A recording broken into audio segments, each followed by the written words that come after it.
Beasts and Where to Find Them. It is a prequel, kind of, to Harry Potter. It takes place 70 years before Harry Potter.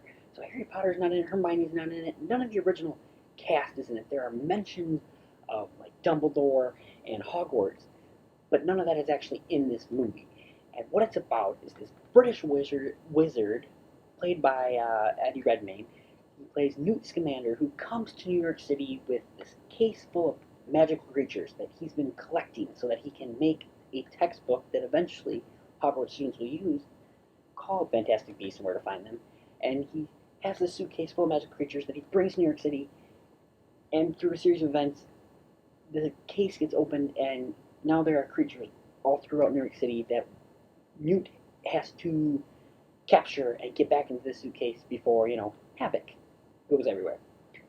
So guys, I have to say, this is a really fun movie. J.K. Rowling wrote this. The person who wrote the Harry Potter books, she actually wrote this script. And I have to say that I was really excited about this movie because I didn't know how it was going to end. With all the Harry Potter books, or all the movies, I should say, I read the Harry Potter books first. So I knew how it was going to end. This one, I really liked that I didn't know anything going in, and I loved that. Uh, I like that this movie, you don't need to have watched the other Harry Potter movies necessarily. There are little Easter eggs and things that if you know anything about the other Harry Potter movies that you're going to be excited about, it's going to be cool to hear, stuff like that. We have to first start with our leads here. Eddie Redmayne, he is great as Newt Scamander. His character is kind of a little weird, a little strange, a little awkward. I think he did just a fantastic job with this character. Dan Folger, I think his name, he plays this muggle, no match, someone who's not a wizard, a normal person, and he is kind of like the comedic relief in this movie. He does a fantastic job. I love every bit that he's in. There's also the two ladies. I'm forgetting their names at the moment. I'll put them at the bottom. They do a fantastic job as well. You got the one who's very serious, very follow the rules by the book, and then we have the other one who's just kind of full of life, full of energy, high on life.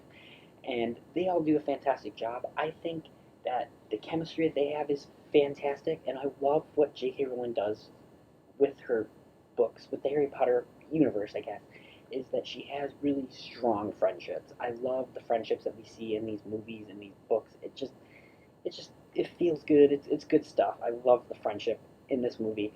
Uh, I loved just returning to this world. If you like the Harry Potter world, you're probably going to like this movie because we are returning back to this world, and it's wonderful to be back. It's exciting to be back in this world. Uh, I the movie's called Fantastic Beasts: Where to Find Them. There's a lot of creatures in this movie. I think all of them are really, really cool. There's some that we haven't seen in movies yet that are really cool. They're mentioned in, like, the books, so if you've read the books, you're going to be really excited. Uh, Lots of really cute animals, lots of really cool, big, scary animals. All of them are very interesting. All of them have different personalities, that kind of thing. Really cool to see all the animals in this movie. It is filmed beautifully. David Yates, director of this one, he directed, I believe, Order of the Phoenix, Half-Blood Prince, and the Part 1 and Part 2 of the last Harry Potter movies. So he knows this world. He knows what he's doing. And just like the last four Harry Potter movies before it, he did a fantastic job making this movie. I really feel he has a grasp in this world. Uh, Again, the editing, all the technical things, the editing is fantastic. The sound design, the sound editing with the creatures and all the magical things going on are great. The costume design is fantastic. I believe it got nominated for an Oscar for costume design, and it's all fantastic on a technical level. It really does, just fantastic. Now, is this better than the Harry Potter movies? I would say they're at level. They're together. It's completely different characters that I personally like. It doesn't feel the need to constantly give reference to the other Harry Potter movies. I don't feel there are some references, like they say Dumbledore a couple times, they say Hogwarts a few times, and I don't feel they relied on that. I think they just used it as little Easter eggs and just to set up future films because I think they're planning to make 5 more of these. And so I think they did a great job with this. I really do. And it is fun. It's exciting. There are some action set pieces that are a lot of fun, and the movie has a lot of heart. So, if if you've liked this world before, if you like the books, if you like the movies, I think you're going to like this movie. As far as negatives go, there is some CGI moments that I'm not a big fan of. Some of the creatures, you can tell they're looking at nothing and just pretending to look at something. And there's also moments where there's green screen that we can see. And the movie does take place, I believe, in 1920s or 1930s. So they have to recreate the world behind them to look like a 1920s, 1930s. And that's always a difficult thing to do just because it's not actually there and you have to, it's just really hard to recreate that. So it's something that you can get over and it's not horrible. Like, it's not so bad that it takes you out of the movie. It's just scenes where you notice it. The other thing I'd have to say is that there's quite a bit of exposition scenes in here. I think they do a pretty good job with it. They use Dan Folger's character, the Nomad, the Muggle, the guy who is not a wizard, and they're basically just explaining everything to him, which is really explaining to us. Some of them work, some of them really did take me out of the movie. I wasn't a fan of all of them. So in the end, guys, this is a really fun movie. I love Harry Potter. I have literally read the books every single summer. I watch the movies at least probably 2-3 times a year. I love Harry Potter, and in the end, I was happy returning to this world, and I'm happy with this prequel, reboot, whatever it is. In the end, guys, I'm going to give this movie an 8 out of 10. So, guys, The Fantastic Beasts: Where to Find Them Blu-ray is out as of yesterday, the 28th of February. Great Blu-ray. I have had a chance to check out all the bonus features.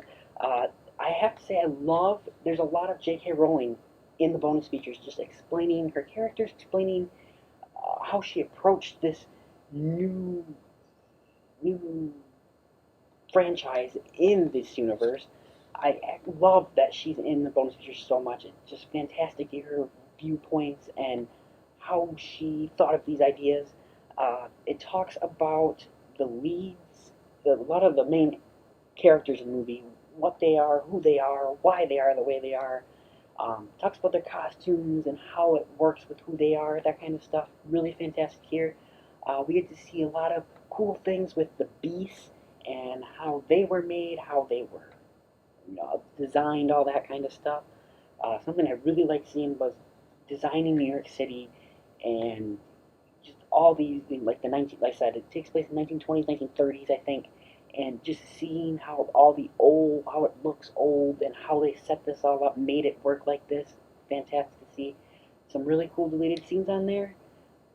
It shows some really cool behind the scenes stuff with the director, just how they filmed some of the scenes. They show how they made things magical that aren't magical by using, air and stuff like that.